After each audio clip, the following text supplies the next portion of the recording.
যাকে মার খাওয়ালেন নিজের দলের ক্রিমিনালদের দিয়ে পুলিশের সাহায্যে, তার উপরে ঘৃণা যাতে সামান্য কমে তার একটা চালাকির বন্দোবস্ত করে তিনি দেখতে গেলেন। প্রাণ চলে যাওয়ার পর না হলে কেউ এই অমানবিক রুচির পরিচয় দিয়ে বিভিন্ন তালে নৃত্য করতে পারেন হাসি মুখে, আবার কখনো হাতে বেয়ালা নিয়ে পোজের ছবি। সেই গ্রিস যখন জ্বলছিল, নীরো যেমন বাজনা বাজাচ্ছিলেন যেন ঠিক সেই চিত্র। আমাদের বাড়িতে আমাদের প্রতিবেশী আত্মীয় স্বজনের কেউ বিয়োগ হলে আমরা ধেই ধেই করে নাচ করতে পারবো, হাসি মুখে থাকতে পারবো? দল মত রাজনীতির বাইরে গিয়ে বলি, একটু মানুষ হিসেবে কল্পনা করুন তো, কেউ এটা করতে পারবেন? পুজোর আগে তৃণমূলের অপদার্থতায় 11 জন মানুষ বিদ্যুৎ পৃষ্ঠ হয়ে মারা গেলেন, তখনও তিনি ডান্ডিয়া নাচলেন। কোন মানুষ করতে পারবেন? জানি না তার কি হয়েছে। কেউ কেউ তো বলছেন যে তিনি বুঝে গেছেন, তিনি প্রশাসিকা হিসেবে, মুখ্যমন্ত্রী হিসেবে নিজের বিফলতাকে চিহ্নিত করতে পেরেছেন, তাই তিনি নৃত্য শিল্পী হয়ে ওঠার চেষ্টা করছেন বলেই তিনি মৃত্যুকে তোয়াক্কা না করে, মানবিকতাকে আঘাত করে, তিনি এর আগে 11 জনের মৃত্যু কলকাতা শহরে এবং তারপর উত্তরবঙ্গের 26টা মৃত্যু, যা এখন 30-এর উপর চলে গেছে, যেখানে মানুষ এবং বন্য পশুরা, প্রাণীরা উত্তরবঙ্গের জঙ্গলে সব অবস্থান করছে, সেই সময় তিনি নাচছেন এবং বেশ কিছু পার্ষদকে এবং শিল্পীদের বাধ্য করেছেন, আমার পাশে নাচো নাহলে তোমার জীবিকা কেড়ে নেবো। সবাই তো বলছে, তারাও জীবিকার ভয়তে, প্রাণের ভয়তে, পরিবারকে বাঁচাতে মুখের শিকার তারা না করলে তারা নৃত্য পরিবেশন করছেন। যে তৃণমূল, যার বেঁচে থাকা, যার আনন্দ ত্রাণ চুরিতেই রয়েছে, নেপালে ত্রাণ বিষয়ক কোনো কথা ওঠেনি বলেই তৃণমূলীদের এত লাফালাফি দেখতে পাওয়া যায়নি। আপনারা প্রত্যেকেই জানেন যে তৃণমূল যেন মানুষের দুর্যোগের অপেক্ষায় থাকে। ঝড়, জল, আমফান, করোনা, ধস, যেখানে মানুষের প্রাণ জীবন বিপর্যস্ত হয়, সেটা মানেই ত্রাণ আসবে, আর ত্রাণ আসা মানেই তৃণমূলের পার্টি অফিস বা নেতাদের বাড়ি থেকে আর্ত মানুষ, পীড়িত মানুষের থেকে চুরি করে নেওয়া। ওই সময়তেও চাল, ডাল, ত্রাণের ত্রিপল আপনারা দেখতে পেয়েছেন, এর নতুন কোনো কিছু না। নর্থ বেঙ্গলকে ক্রমাগত বঞ্চনা করে গেছেন। উত্তর কন্যা বলে একটি বিল্ডিং বানিয়েছেন অ্যাডমিনিস্ট্রেশন, কিন্তু সেখানে একজন অফিসার ছাড়া, মানে সঠিক একটা পরিকাঠামো বলে কিছু নেই, যেখান থেকে কোনো সেবা করা যাবে না, কোনো মানুষকে কোনো পরিষেবা দেওয়া যাবে না, তিনি জানেন। এর আগে উত্তরবঙ্গের মানুষ যেখানে চিকিৎসা বা অন্যান্য ব্যবস্থা সঠিকভাবে না হতে পারে, তারা কেন্দ্র সরকার বারবার এইমস এর জন্য, কারণ ওখানে একটা সঠিক হাসপাতালের দরকার ছিল, বারবার যুক্তরাষ্ট্রীয় পরিকাঠামোতে এই সুনামের অত্যন্ত শক্তিশালী স্বাস্থ্য ব্যবস্থার ক্ষেত্রে এইমস, সেটা হওয়ার জন্য জমি দেয়নি। কিসের উপর রাগ উত্তরবঙ্গের মানুষের উপরে? হ্যাঁ, উত্তরবঙ্গ তার কাছে চা বাগানে ফটোশুট করে ছবি তোলবার জন্য হাসি মুখে, বা দার্জিলিং স্বাস্থ্যকে একটু ঠান্ডা দেওয়ার জন্য মকাই বাড়ির চা খেয়ে, এই কারণে প্রয়োজনীয় হতে পারে। এছাড়া পাহাড়ের মানুষ, উত্তরবঙ্গের কোনো মানুষের প্রতি তার কোন রকম সিরিয়াস কোনো অ্যাপ্রোচ নেই, তো সবাই জেনে গেছেন, সবাই জানেন। তাই ফলত তার মনে হয়েছে যে উত্তরবঙ্গকে শুধু আমরা চুরির কাজে ব্যবহার করি, তাকে আমরা বাজেট দেব কেন? সংখ্যালঘু উন্নয়নের বাজেট 1000 কোটি টাকা, সেখানে উত্তরবঙ্গের মতো একটা বড় জায়গা, তার উন্নয়নের জন্য সামান্য। এই বঞ্চনা তো নতুন না। আমি এইমস এর জন্য জমি দেব না, সেখানে অ্যাডমিনিস্ট্রেটিভ বিল্ডিং আমি সঠিকভাবে চালাবো না, আমি শুধু চা খেতে আর ছবি তুলতে যাব। কারণটা কি? উত্তরবঙ্গের মানুষ আমাদের চোর হিসেবে অনেক বেশি চেনে এবং তাই তারা আমাদের ভোট দেয় না। সম্ভবত এই কারণেই অনেকে বলছেন যে এতগুলো প্রাণ চলে যাওয়ার পর না হলে কেউ এই অমানবিক রুচির পরিচয় দিয়ে বিভিন্ন তালে নৃত্য করতে পারেন হাসি মুখে, আবার কখনো হাতে বেয়ালা নিয়ে পোজের ছবি। সেই গ্রিস যখন জ্বলছিল, নীরো যেমন বাজনা বাজাচ্ছিলেন যেন ঠিক সেই চিত্র।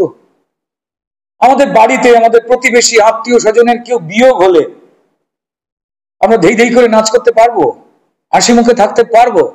দল মত রাজনীতির বাইরে গিয়ে বলি, একটু মানুষ হিসেবে কল্পনা করুন তো, কেউ এটা করতে পারবেন? পুজোর আগে তৃণমূলের অপদার্থতায় 11 জন মানুষ বিদ্যুৎ পৃষ্ঠ হয়ে মারা গেলেন, তখনও তিনি ডান্ডিয়া নাচলেন। কোন মানুষ করতে পারবেন? জানি না তার কি হয়েছে। কেউ কেউ তো বলছেন যে তিনি বুঝে গেছেন, তিনি প্রশাসিকা হিসেবে, মুখ্যমন্ত্রী হিসেবে নিজের বিফলতাকে চিহ্নিত করতে পেরেছেন, তাই তিনি নৃত্য শিল্পী হয়ে ওঠার চেষ্টা করছেন বলেই তিনি মৃত্যুকে তোয়াক্কা না করে, মানবিকতাকে আঘাত করে, তিনি এর আগে 11 জনের মৃত্যু কলকাতা শহরে, এবং তারপর উত্তরবঙ্গের 26টা মৃত্যু, যা এখন 30-এর উপর চলে গেছে, যেখানে মানুষ এবং বন্য পশুরা, প্রাণীরা উত্তরবঙ্গের জঙ্গলে সহ অবস্থান করছে, সেই সময় তিনি নাচছেন এবং বেশ কিছু পার্ষদকে এবং শিল্পীদের বাধ্য করেছেন, আমার পাশে নাচো, নাহলে তোমার জীবিকা কেড়ে নেবো। সবাই তো বলছে, তারাও জীবিকার ভয়তে, প্রাণের ভয়তে, পরিবারকে বাঁচাতে মুখের স্বীকার তারা না করলে তারা নৃত্য পরিবেশন করছেন। তো যাই হোক, যে পরিবেশ তৈরি হয়েছে, যে ছাপ মমতা বন্দ্যোপাধ্যায় নিজের সম্পর্কে স্পষ্ট করেছেন, তা আরো দৃঢ় হয়েছে যখন ভারতীয় জনতা পার্টির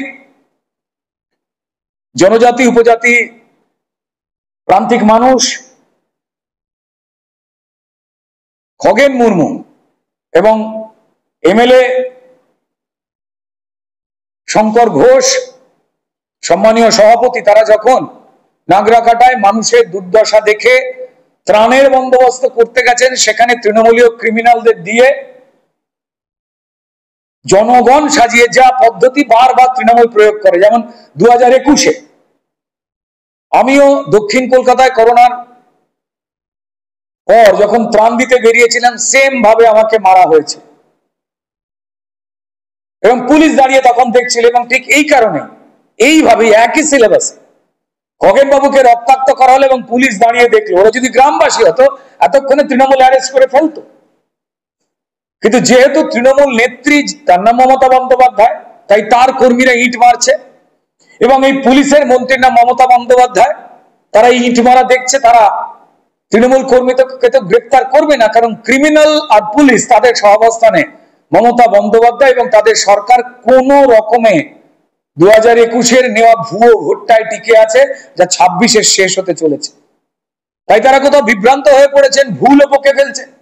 নির্লজ্জের মতো আমাদের সম্মানীয় মুখ্যমন্ত্রী তার নাচের আর প্রোগ্রাম নেই বলে, নাচ শেষ হয়ে গেছে, তিনি তো নৃত্যশিল্পী, নাচ করা কোনো খারাপ বিষয় নয়, কিন্তু পরিবারের, আমার বাড়ির লোকজন যখন মারা গেছে তখন নাচ করা সভ্যতার কোন পরিচয় দেয়, এ কথা তো সম্মানীয় মুখ্যমন্ত্রী বলতে পারবেন। তো যাই হোক, তিনি সেখানে গিয়ে তৃণমূলের ক্রিমিনালরা যেভাবে পুলিশের সহায়তা, ঠিক একই কায়দায় এরা সম্মানীয় বিরোধী দলনেতাকেও একইভাবে আক্রমণ করেছিল। উদয়ন গুহর লুম্পেন ক্রিমিনাল বাহিনীর সাহায্যে সেখানে সম্মানীয় বিরোধী দলনেতার গাড়ির কাঁচ ভেঙে পেট্রোল বোমা ঢুকিয়ে দিয়ে তাকে মেরে ফেলবার চেষ্টা করা হয়েছিল, যেখানে নিশীথ প্রামাণিক ছিলেন। কেউ ভুলে যান, একই পরম্পরা চলছে।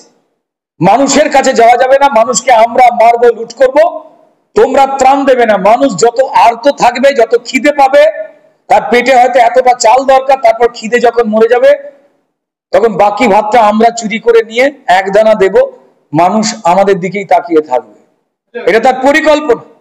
এবং খগেন বাবুর মুখ দিয়ে যখন ফুলকির মতো রক্ত ছিটকে বেরোচ্ছে, তার চোখের নিচের হাড় ভেঙে গেছে, সেটাকে নিয়ে মুখ্যমন্ত্রী ত্রাণের নামে সাজানো নীল ছাদা ডেকোরেটর করা, হয়তো তার আত্মীয়রাই কেউ কন্ট্যাক্ট পেয়েছে, সেটাকে নিয়ে তিনি মিথ্যাচার করে বলছেন খগেন বাবু তেমন কিছু হয়নি, একটু সামান্য চোট। যখন বুঝতে পারলেন যে মানুষ অত্যন্ত ঘৃণার চোখে দেখেছে তার অপদার্থতা, তার মিথ্যাচার, তার দলের অসভ্যতামি, পশ্চিমবঙ্গের প্রত্যেকটি মানুষ যারা সুস্থ মানবিকতার পক্ষে, তারা দলমত নির্বিশেষে তারা যখন চিৎকার জানিয়েছে, তখন তিনি যাকে মার খাওয়ালেন নিজের দলের ক্রিমিনালদের দিয়ে পুলিশের সাহায্যে, তার উপরে ঘৃণা যাতে সামান্য কমে তার একটা চালাকির বন্দোবস্ত করে তিনি দেখতে গেলেন। সম্মানীয় মুখ্যমন্ত্রীকে বলতে চাই, আপনি যতদিন মুখ্যমন্ত্রীর চেয়ারে রয়েছেন